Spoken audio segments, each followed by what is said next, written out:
આપણે કઈ શક્તિની વાત કરીએ છીએ એ વિશે પહેલા થોડા જાગૃત થઈ જઈએ. આપણે ક્યાંથી શરૂ કરવું છે એ વિશે થોડી વાત કરીએ. જે સ્ત્રીને એવી જવાબદારી સોંપવામાં આવી કે માણસ જાતને જીવતી રાખે. તમે વિચારી જુઓ કે જો સ્ત્રીનું શરીર ન હોત તો માણસ જન્મ્યો ક્યાંથી હોત? સ્ત્રીના શરીરમાંથી બીજો જીવ છૂટો પડે છે, માટે એને માં કહેવાય છે.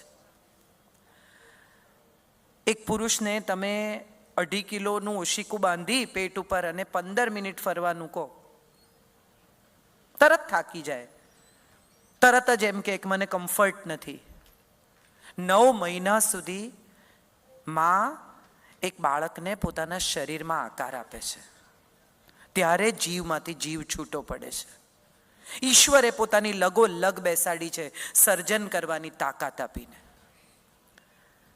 અને એ સ્ત્રી, એ શક્તિ રૂપેણ સંસ્થિતા, એ ક્ષમા રૂપેણ સંસ્થિતા, એ માતૃ રૂપેણ સંસ્થિતા, એ લક્ષ્મી રૂપેણ સંસ્થિતા, એ વિદ્યા રૂપેણ સંસ્થિતા.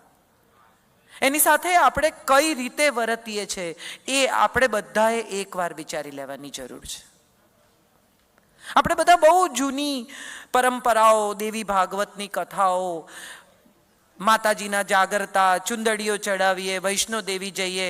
હું એવું માનું છું કે 12 મહિના ગરમ જમાડતી પત્નીને જો પતિ એક દિવસ વરસમાં થેન્ક યુ કહે ને તો એ વૈષ્ણોદેવીની યાત્રા બરાબર છે. આના 12 મહિના ગરમ ડાઇનિંગ ટેબલ પર રાત્રે 11 વાગે આવે ત્યારે પૂછે કે ગરમ કરી આપો, ઊંઘમાંથી ઉઠીને. હું માનું છું આ માતૃરૂપેણ સંસ્થિતા છે. કૃષ્ણ સાંદીપનીને ત્યાંથી ગ્રેજ્યુએટ થાય છે અને પૂછે છે કે હું શું ગુરુદક્ષિણા આપું આપને. સાંદીપની એને કહે છે કે તમે 64 કળાના જાણકાર, તમે મારે ત્યાં આવ્યા ને ભણ્યા, આ જ મારે માટે તો બહુ મોટો આદર છે, આ મારે માટે આશીષ છે. હું તમારી પાસે શું ગુરુદક્ષિણા લેવાનો? અને ત્યારે સાંદીપનીના પત્ની, ગુરુપત્ની કૃષ્ણને કહે છે કે મારો દીકરો સાંદીપન એને ઉપાડી ગયો છે, પંચજન્ય રાક્ષસ એને લઈ આવો. કૃષ્ણ જાય છે, પાંચજન્ય સાથે યુદ્ધ કરે છે, પાંચજન્ય શંખ લાવે છે, સાંદીપનને છોડાવીને લઈ આવે છે અને ગુરુપત્ની એને આશીષ આપે છે કે હું મારા તમામ તપોબળથી, મારા પતિવ્રતથી, મારી તમામ તાકાતથી તને કોઈક વરદાન આપવા માંગુ છું, તું માંગ. અને કદી કોઈ પાસે ક્યારેય કશું નથી માગ્યું એવા કૃષ્ણ મા સામે માથું નમાવીને એમ કહે છે કે માતૃ હસ્તે ન ભોજનમ, આપો, તું આપ, મને જોઈએ છે. માતૃ હસ્તે ન ભોજનમ, મને જીવનભર માના હાથનું ખાવાનું મળે એવા આશીર્વાદ આપો. એનો અર્થ શું થાય કે માં ગેસ કુકર લઈને જોડે જોડે ફરે, કૃષ્ણ જ્યાં જાય ત્યાં? માં રાંધી આપે? ના.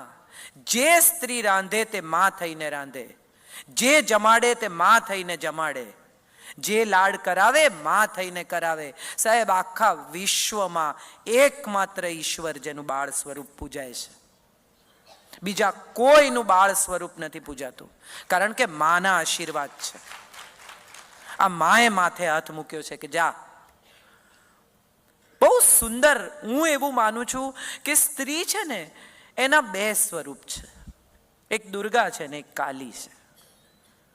તમારે કયા સ્વરૂપ સાથે કામ પાડવું છે ને એ માણસ જાતે જ નક્કી કરતો હોય છે. ને આ માણસ છે, આ પુરુષની વાત નથી. હું વ્યક્તિ માત્રની ચર્ચા કરું છું. આપણે કયું સ્વરૂપ જોઈએ છે? એ પ્રેમાળ છે, એ અત્યંત સ્નેહાળ છે, એ જીવ આપી શકે છે. હું હંમેશા કહું કે પિતા ખભો આપે ને માં ખોળો આપે. પિતાના ખભે ચડીને તમે દુનિયા જોઈ શકો, અને તમે દુનિયા જોઈને પાછા ફરો ત્યારે તમને એક જ ચીજની ખેવના હોય, માના ખોળાની, કે થાક્યા, હવે તારે ખોળામાં માથું મૂકવું છે માં.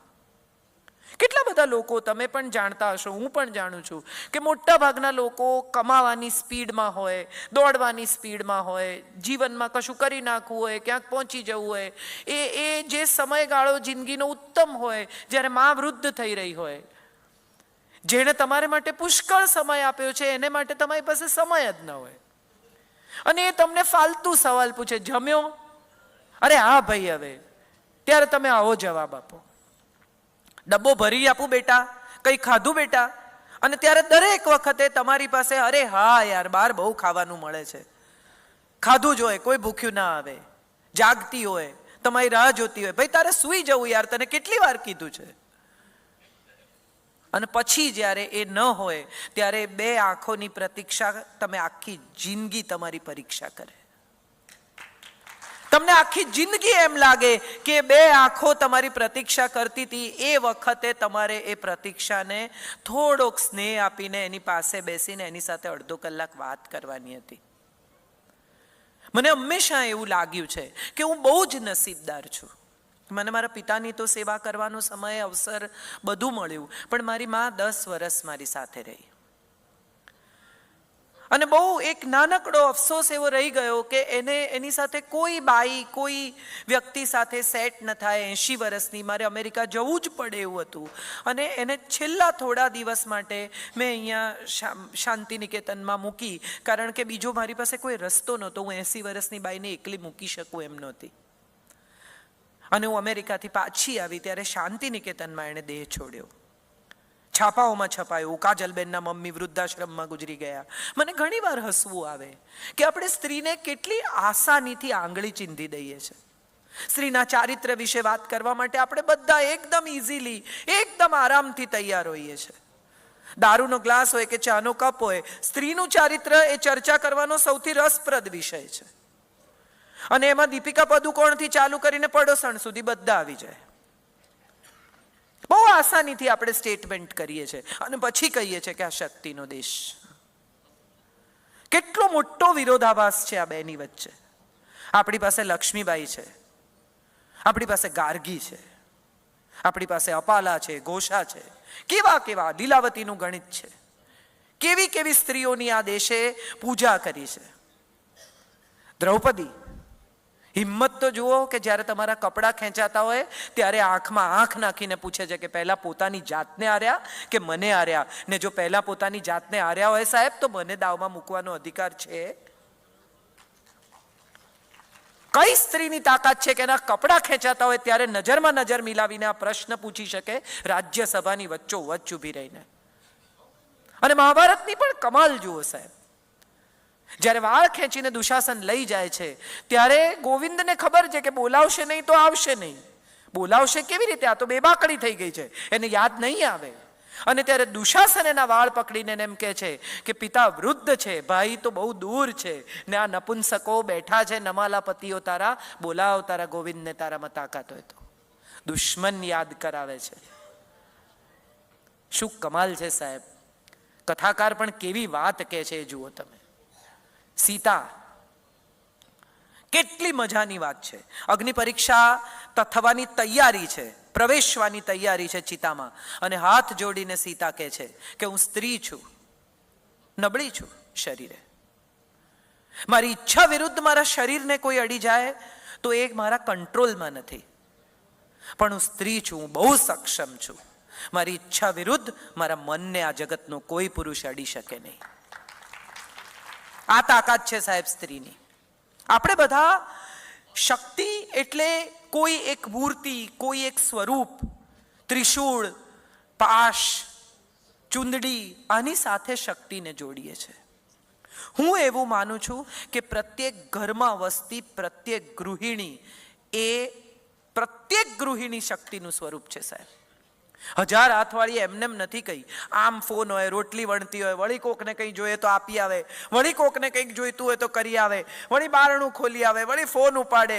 આ બધું 1000 હાથે એક સામટું કરી શકે ગૃહિણી. અને માટે આખું ગૃહ જેનું ઋણી છે એ ગૃહિણી છે સાહેબ. આખું ગૃહ જેનું ઋણી છે એ ગૃહિણી છે. આખા ઘરનું ધ્યાન રાખે છે. આપણે સામાન્ય રીતે સ્ત્રીના કામને બહુ સિરિયસલી નથી લેતા. બધા જ, સંતાનો પણ નથી લેતા, સ્ત્રી પોતે પણ નથી લેતી ફોર ધેટ મેટર. મને હંમેશા એવું લાગ્યું છે કે સ્ત્રીએ છે ને બીજા પાસે પોતાની શક્તિ મનાવવાને બદલે સૌથી પહેલા જાતને શક્તિશાળી માનવાની જરૂર છે. મારાથી નહીં થાય, હું નહીં કરી શકું. મને ઘણા લોકો પૂછે તમે એકલા ફરો? હું બધે એકલી ટ્રાવેલ કરું છું. સાંઈરામભાઈને તો ખબર જ છે, હું આખા વિશ્વમાં એકલી ફરું છું, મને કોઈ કમ્પેનિયન નથી. હું મારી બેગો એ જાતે ઉપાડું, હું ટ્રાવેલ બી એકલી કરું. મને એક વાત એવી સમજાય છે કે if I do not respect myself, nobody else in the world is going to respect me. શક્તિ એ છે કે હું મારી જાતને શક્તિશાળી માનું. બહુ સુંદર કથા છે પુરાણની. ઇન્દ્રને અભિમાન આવી જાય છે, વેદો ચોરાઈ જાય છે. હવે આ વેદો શોધવા કેવી રીતે અને કોણ શોધે? અને ઇન્દ્ર યુદ્ધ કરીને લઈ આવે છે ને એને એમ થઈ જાય છે કે ઓહો, હું તો કોણ છું, ઓળખો છો મને? હું ઇન્દ્ર છું. એક નાનકડો તેજનો ગોળો ઇન્દ્રના રથના રસ્તામાં પડે છે. ઇન્દ્ર ઉતરે છે, ગોળો હટાવવાનો પ્રયત્ન કરે છે, પણ કઈ ગોળો તો હટતો નથી, ચસકતોય નથી. એટલે ઇન્દ્ર વાયુને બોલાવે છે કે ફૂંક માર, ઉડાડ. ગોળો ફૂંકથી ઉડતો નથી. વાયુ પૂરું જોર લગાવે છે, ગોળો ઉડતો નથી. અગ્નિને બોલાવે છે, ગોળાને બાળી નાખ, બળતો નથી. વરુણને બોલાવે છે, એને ભીનો કરી નાખ, એને પલાળીને લોચો કરી નાખ, થતો નથી. તમામ પ્રયાસો પછી પણ જ્યારે કશું નથી થતું, ત્યારે ઇન્દ્ર બે હાથ જોડીને પૂછે છે કે કોણ છો તમે? અને ત્યારે જગતજનની પ્રગટ થાય છે અને એમ કહે છે કે અભિમાન નહીં કર. તું અભિમાન કરીશ તો સ્ત્રી તેજનો ગોળો બની જશે, જેને તું હલાવી પણ નહીં શકે. આ પુરાણની કથા છે. શિવ શક્તિ, રાધે કૃષ્ણ, સિયારામ. આપણે બધે સ્ત્રીનું નામ પહેલા લખીએ છીએ સાહેબ. તમે વિચારો, જ્યાં જ્યાં રાધે કૃષ્ણ, સિયારામ, જય સિયારામ આપણે કહીએ છીએ, રિયલાઇઝ નથી કરતા, પણ આપણને ખબર છે કે પહેલા સ્ત્રીનું નામ આવે છે. તમારે ત્યાં નિમંત્રણ લગ્નના આવતા હશે ને, એમાં પણ લખ્યું હશે મિસિસ એન્ડ મિસ્ટર. અને છતાંય કેટલી બધી સ્ત્રીઓ પોતાની જાતને મિસિસ દેસાઈ તરીકે, મિસિસ પટેલ તરીકે ઓળખાવે. ત્યારે મને ઘણીવાર સવાલ થાય કે તમને એક નામ આપ્યું છે જન્મ સાથે, કોઈ એક સરનેમ સાથે, કોઈ એક વ્યક્તિત્વ સાથે તમે તમારી જાતને શું કામ ઓગાળી નાખો છો? સ્ત્રીનું તો પ્રાગટ્ય હોય. રોજ સવારે ઉઠીને એક સ્વરૂપ પ્રગટે છે સાહેબ. એક માનું, એક ભાભીનું, એક કાકીનું. બચ્ચું ધવડાવતી હોય ત્યારે માં હોય, પાછળથી કોઈ ભાભી કહીને બૂમ પાડે તો તરત પાછળ ફરે, વળી કોઈક વહુ કહીને બોલાવે તો તરત પોતે કામ કરે. અને એક જ શ્લોક જે સ્ત્રી માટે કહેવાયો છે, આવા સ્વરૂપોનો શ્લોક પુરુષ માટે નથી કહેવાયો. ભોજ્યેશુ માતા, કાર્યેશુ મંત્રી, શયનેશુ રંભા. પુરુષ પાસે આટલા સ્વરૂપ જ નથી. એક જ સ્ત્રી આટલા સ્વરૂપ લઈ શકે છે, માટે આ શ્લોક એને માટે કહેવાયો છે. સવાલ એ છે કે આપણે કોના સમોવડિયા થવા નીકળ્યા છીએ? શક્તિ તો આપણે છીએ જ, સ્વયં શક્તિ છીએ. હવે કોની હરીફાઈ કરવાની છે? હવે કોની સાથે લડવાનું છે? હવે શું પુરવાર કરવાનું છે? જે સ્ત્રી પોતાની જાતને શક્તિ માનતી થઈ જાય ને, એને ક્યાંય કશું પુરવાર કરવાનું રહેતું જ નથી. સવાલ ત્યાંથી જ શરૂ થાય છે કે આપણે આપણી જાતને શક્તિ નથી માનતા, આપણે આપણી જાતને માતાજીનો અંશ નથી માનતા, આપણે આપણી સ્વયંને એ રિસ્પેક્ટ, એ પૂજા નથી આપતા. હું તો માનું છું જાતની જ પૂજા કરવી જોઈએ, કારણ કે આપણામાં જ માનો અંશ છે. એ પછી બીજા કોઈની પણ પૂજા કરવી જોઈએ. દૂસરોं की जय से पहले खुद को जय करे. મોટા ભાગની સ્ત્રીઓ સાથે આ સમસ્યા છે કે સુંદર હોય ને તો જ એ ઈચ્છનીય છે, કામ્ય છે, આવું એના મનમાં ઘૂસી જાય છે. લાંબા વાળ, અમુક પ્રકારની બ્યુટી, અમુક પ્રકારની સ્કિન, યંગ દેખાવું, આ પ્રયાસ સતત ચાલ્યા કરે છે. હું એવું માનું છું કે સ્ત્રી પાસે ઇનર બ્યુટી છે, ભીતરનું સૌંદર્ય, ઉજ્જવળતા.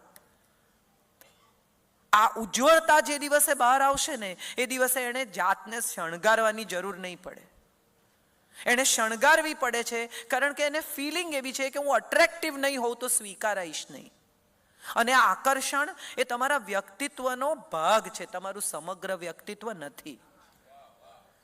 હોઈ શકે આકર્ષક દેખાવું એ સ્ત્રીનો અધિકાર છે. માતાજીના પણ સૌંદર્યના વર્ણન તમે વાંચો તો તમને એમ થાય કે આંખો ચકાચૌંધ થઈ જાય. આવા વાળ, આવી આંખો, આવા હોઠ, આવા સ્તન, આવી કટી, આવી સુંદર, કેટલા બધા સુંદર વર્ણનો છે. લક્ષ્મીના, અંબાજીના, બધા તમને દેવી ભાગવતમાં મળે છે. તો માના પણ સુંદર વર્ણનો છે, પણ એની સાથે સતત એક જ વાત કહી છે, તેજ, તેજ, તેજ, તેજ. તેજ ક્યાં છે? અને તેજ બહારથી નથી આવતું, ભીતરથી આવે છે.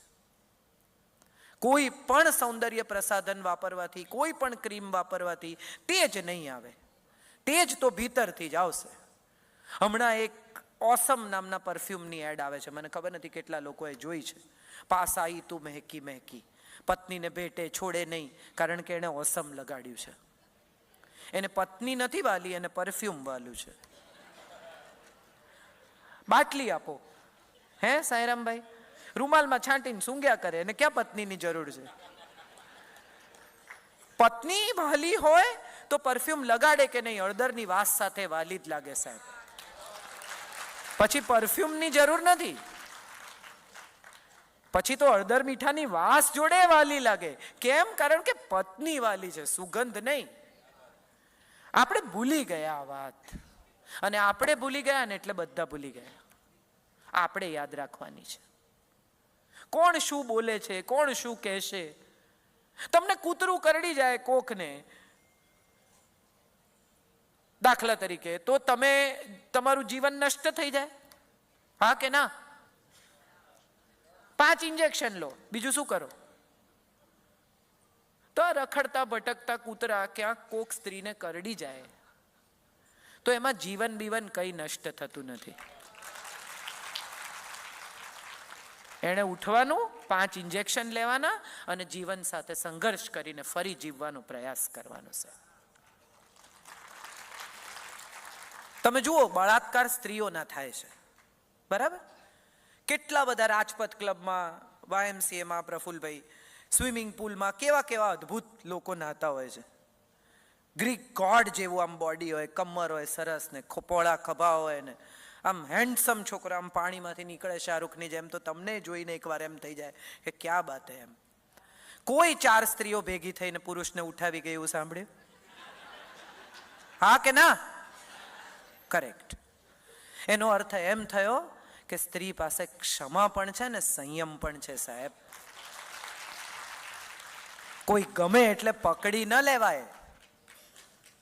ગમે એવા તો કેટલાય હોય જે તમને ગમે, એને કઈ તમારા બનાવી લેવાની ભાવના સ્ત્રીમાં કદી નથી હોતી. સ્ત્રીમાં કોઈના થઈ જવાની ભાવના હોય છે. સ્ત્રીને આપતા આવડે છે, કોઈના થઈ જતા આવડે છે. એને માલિક થવાનો એનો સ્વભાવ પણ નથી ને એનો પ્રભાવ પણ નથી.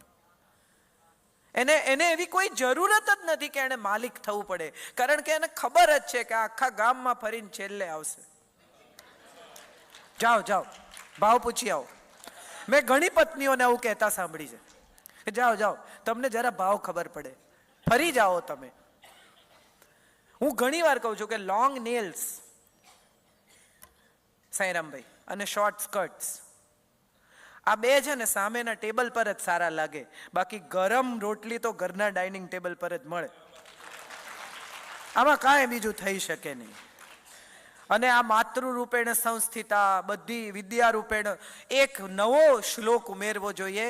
યા દેવી સર્વભૂતેષુ પત્ની રૂપેણ સંસ્થિતા. નમસ્તસ્યૈ નમસ્તસ્યૈ નમસ્તસ્યૈ નમો નમઃ.